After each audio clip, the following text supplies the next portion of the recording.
Joe, thank you very much. Yes, I'm joined here now by the leader of the Green Party, Natalie Bennett, and also the UKIP MEP Patrick O'Flynn, who's standing at Cambridge as the candidate in the general election. Thank you both very much for joining us here. First of all, Natalie, what did you make of what you heard from the Chancellor? Well, I think the kind of triumphalist tone about the state of the economy is going to really leave a bad taste in the mouth of so many people in Britain who are struggling to get by, struggling to put food on the table, to keep a roof over their head. The 1.8 million workers on 0-hours contracts, the 1 in 5 workers on less than a living wage. This economy isn't delivering for the common good. And I think the claims that Mr Osborne was making about that today simply just don't add up and won't feel real to so many people. The economy is growing, though, 2.7%. Strongest growth in the G7. Employment is up.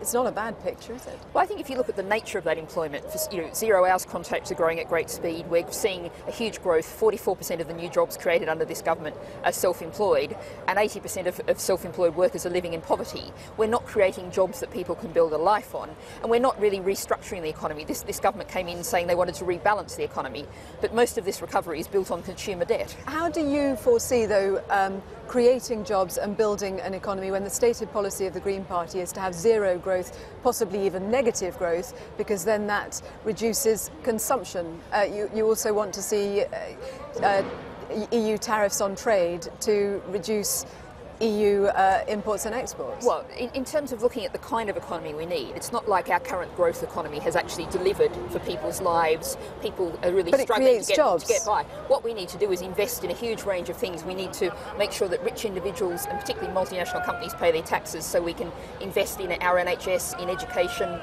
ensure that local government has the funds it needs to provide essential local services. And we need to we want to build 500,000 homes for social rent over the term of the next Parliament. That gives us an asset because we want to end right to buy too, but then is there in perpetuity returning to local councils, and of course renewable energy and energy conservation. These are being left behind. I want to bring in Patrick O'Flynn.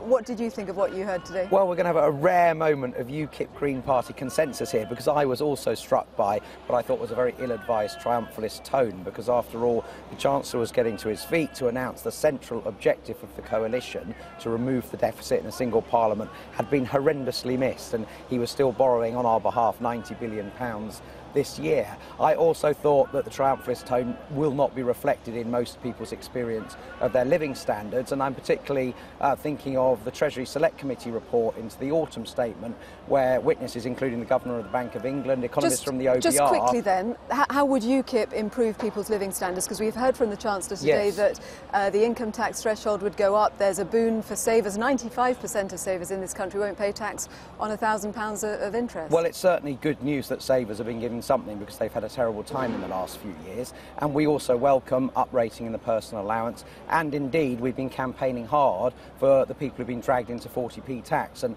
George Osborne has done something of a handbrake turn on that, because it was him in one of his early budgets that lowered the threshold by more than £2,000. But our key point is what was made in the Treasury Select Committee report by the Governor of the Bank of England, by various eminent economists, by Jim Nichol of the OBR, that completely untrammelled migration into unskilled and semi-skilled employment is compressing wages for working class people. So even these tax breaks will be swallowed up, because we've stopped being an economy where people can have a pay rise most years. Most people don't get a pay rise and at all. Natalie Bennett, thank you both very much. Well, that's some of the reaction here at Westminster. I'll hand you back to Joe.